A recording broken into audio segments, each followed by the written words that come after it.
27 November 2013, Majlis Perasmian Taman Desa Asnaf Batu Bertangkup Perlis.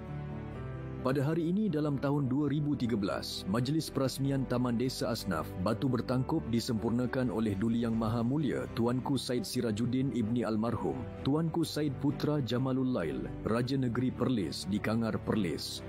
Kawasan penempatan untuk golongan asnaf ini dibangunkan hasil kerjasama antara Lembaga Zakat Selangor dengan Majlis Agama dan Istiadat Melayu Perlis. Kerjasama ini bertitik tolak daripada titah Duli Yang Maha Mulia Sultan Sharafuddin Idris Shah Al-Haj Ibni Almarhum, Sultan Salahuddin Abdul Aziz Shah Al-Haj, Sultan Selangor agar zakat di Selangor turut disalurkan ke negeri lain yang kurang sumber zakatnya seperti Perlis, Kelantan dan Kedah. Ini merupakan satu projek perintis yang siap sepenuhnya pada bulan Julai 2013 yang meliputi pembinaan rumah untuk asnaf dan projek agroekonomi. Taman Desa Asnaf ini menempatkan 50 unit rumah kediaman berkembar 3 bilik, surau dan rumah kedai.